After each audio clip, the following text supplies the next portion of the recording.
Y'all have 3 cop cars because I'm feeding cats? No, You all are unbelievable. This is what you're wasting city gas on. hey, it's gonna get ugly if you don't stop. It is July 2022, and kind-hearted, cat-loving 61-year-old Mary Alston is feeding, trapping, neutering, and homing cats in Wetumpka, Alabama. She is doing this out of the goodness of her heart. But 3 police cars have just pulled up beside the patch of public ground where she was placing her traps, and they are piling out of their cars to investigate the incident. The police officer is greeting Miss Alston, asking her what she's doing, and telling her that the police have just received a call informing them that she is feeding cats. The officer then asks her for her license. She is surprised that 3 patrol cars have turned up to stop her feeding the cats. Surely one police officer should suffice in this investigation. She doesn't have to give the police her license because the 4th Amendment of the U.S. Constitution has been designed to protect people from unreasonable searches and seizures by the government. The police have not provided reasonable cause to demand her license, but she is collaborating with them in any case. How are you? I'm good. How are you doing? Good. All right. What question? What are you doing? Trying to trap some cats. Okay. All right. We got a call that somebody was out here feeding the cats and stuff like that. So I'm trying to trap them. okay. You have your driver's license with you, man? Yeah. Where do you take them once you trap them? Okay, wait a minute. I got 3. Y'all have 3 cop cars because I'm feeding cats? No, we always do this. It's That's fine. unbelievable. All right, driver's license. Thank you, ma'am. All right, give me just a second, Miss Alston. Okay. You're formally trespassed from this area right here, so if you come back and we catch you out here, you go to jail for criminal trespass third. No, ma'am. This is public property. City Public property. This is city and there's property. it's public, Yes, ma'am. which makes it public property. Yeah, and the city does not want anybody feeding the animals around here because they're becoming a nuisance. I'm trying to help that nuisance by catching them. I mean, Okay.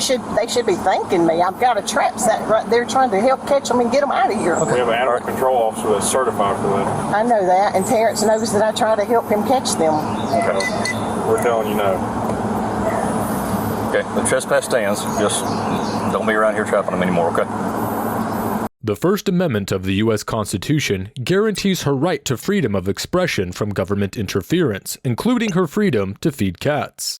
The police do not have the right to stop her feeding the cats. Instead, they are threatening to send her to prison for criminal trespass if she comes back to the same place. In the U.S., the police have the right to order her to leave public land and to charge her with trespass if she doesn't comply, nor do they need to supply a valid reason why she should leave. She is telling the police officer that she is trapping the cats so she can rehome them, but the police officer tells her this is the job of animal control. Sadly, animal control has the right to impound and euthanize, kill, colonies of cats. Nearly 1.4 million cats are euthanized every year in the United States. Animal control is the #1 cause of death of cats. The police officer then orders her to leave immediately or go to jail for trespass. Well, man, we told you to leave this area. I'm not even leaving. Well, 1028 returns to Beverly you leave Robert, now. the We're teetering on going to jail. 2006 Camry gray in color, current 29 negative. I'm teetering on going to jail for feeding cats. Well, for trespassing, we told you to leave and you haven't left. I could take you to jail now. I'm not trying to do that. Ma'am, do you have your driver's license with you? Yeah. I mean, we're trying to do it good. Thank you, ma'am. I don't understand. We're trying to help. 61-year-old Mary Alston is reluctant to leave. The police officers are threatening to send her to jail if she doesn't leave immediately. You want to handle her? I mean, she's still not leaving. If you want to take her to jail too, go for it. All right, Ms. Roberts? Okay. Apparently, they've had an issue with you out here before with the cats. Not here. Feeding the cats out here, right? Well, I feed them. We've been trying to trap them, and we get them neutered and then get them homes. Okay. So we're trying to do the city a favor. Okay, well, the city has asked you multiple times. The city? Yes, ma'am. Not to do this. Uh-huh. Okay, and they have trespassed you. Okay, and now you're trespassing. I'm sitting in my car. I'm not. Well, you're on the property. You've got cat food. Okay, it's pretty. I mean, all in the back seat. It's pretty clear what your intent is. Okay. All right. So, because you have been trespassed and you have returned yet again, we're gonna have to take you to jail. Okay. Jesus Christ. No. The police have turned their attention to 85-year-old Beverly Roberts. She is telling them that she is feeding, trapping, and rehoming the cats. The two police officers are insisting that she is trespassing, although she is sitting in the car, and reminding her that the city has warned her multiple times. The police are arguing that the presence of cat food in the car suggests criminal intent. Feeding the cats is not a crime, but trespassing is. They have already warned her, so they are taking her to jail. You can go too. I'm just. No. So I'm not allowed to talk? No, that doesn't involve you. You've been told at least 25 minutes ago that you were trespassing here. I will call a lawyer. All right. Yes, ma'am. That's fine. You can call a lawyer as soon as you get to the jail. Okay. Go ahead and get in your car. Yes, ma'am. The police are threatening both 61-year-old Mary Alston and 85-year-old Beverly Roberts with trespass and jail. Mary Alston is demanding her right to freedom of expression under the First Amendment, but she is refused. Beverly Roberts is insisting on her right to consult a lawyer, but she is also turned down. She is told that she can see a lawyer once she gets to the jail. The police are planning to arrest and imprison an 85-year-old woman because she is trying to protect cats. Go ahead and get in your car. Go ahead and get in your car. Ma'am, go to your car before you get arrested. I guess you wanted to. No, I just wanted to say something. Okay, get in your car. Go ahead and get in your car. Get in your car.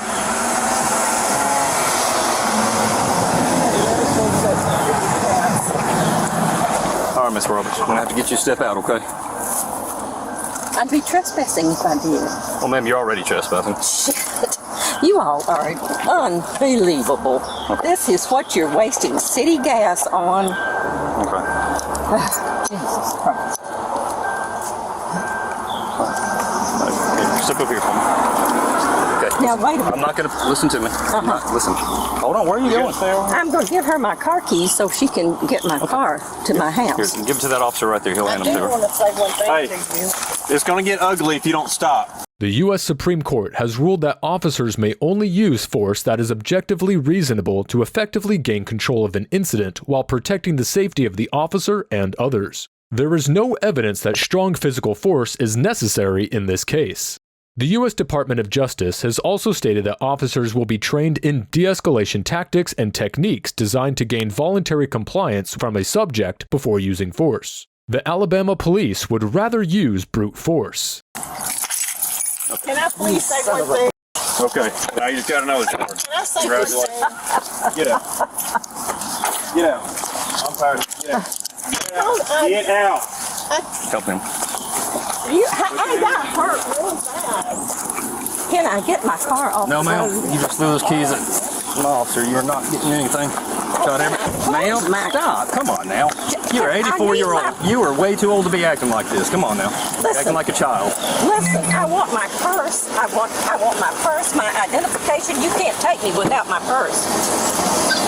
You understand? You cannot take me without my purse. Go ahead and step in for me. Ma'am, go ahead and step in. Come on. Close my car door, Ma'am, please. we're going to get all your stuff. Just step in for me. Well, I can't without, I'm almost 85 years old. Yes, ma'am. And I had every intention of putting those handcuffs in the front for you until you started acting like that. She's fine. I'm sorry, I can't get in. Okay, now step back out real quick. Uh, I'm going to put you in the lower car so you can get in better. you lock my car?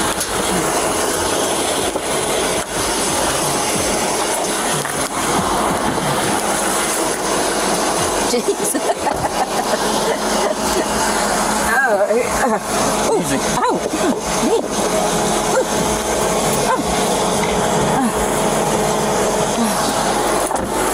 The police are handcuffing her hands behind her back and hauling her to the police car.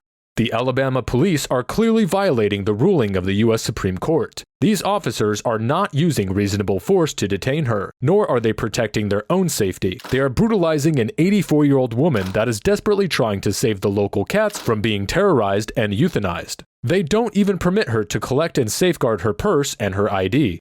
The Wetumpka Municipal Judge Jeff Courtney sentenced 61-year-old Mary Alston and 85-year-old Beverly Roberts to 2 years unsupervised probation and $50 fines plus court costs for each charge. He also added a suspended sentence of 10 days in jail for both women. Roberts got charged with disorderly conduct, resisting arrest from police officers that handcuffed her hands behind her back, and Alston with interfering with government operations, protecting cats from euthanasia. Jerry Willis, mayor of Wetumpka, admitted that he is the one that spotted the parked car and called the assistant chief of police, who sent 3 patrol vehicles. Mayor Willis acknowledged that Roberts had challenged him in the past about the actions of animal control, but insisted that he did not order the police to arrest the 2 women. Richard Beyer, chief operations officer, insisted that cats and buzzards caused thousands of dollars in damage to vehicles. The attorneys that represented the 2 women disputed the claim that cats and buzzards damaged vehicles and argued that Alston and Roberts were trapping and rehoming cats and reducing the damage to private property. Beyer, on the other hand, insisted that the cat food brought more cats and birds into the neighborhood. Stephen Tiers, director of Montgomery Humane Society, argued the trap-neuter return programs have proved successful all around the United States. Alice Burton, director of Alley Cat Allies, agreed, "Compassion is not a crime. These are good Samaritans that should be applauded and not handcuffed." The defense attorneys claimed that the trespass charge infringed the First Amendment right to freedom of expression. That included the freedom to feed and protect the cats. The prosecutor and the judge, on the other hand, prioritized the damage, the destruction, and most important of all, the monetary loss that feral cats have caused in the neighborhood. So, this case is all about money. Money has caused the destruction of millions of innocent cats every year all around the United States. Money has caused the arrest and punishment of these compassionate women. One local reporter has blamed small-town politics. It's so utterly absurd, and to be quite honest, it reeks of small-town politics. It smells suspiciously like some thin-skinned city official got peeved because some ladies had the gall to question him, and he decided to flex a little muscle, show those little gals where the power lies.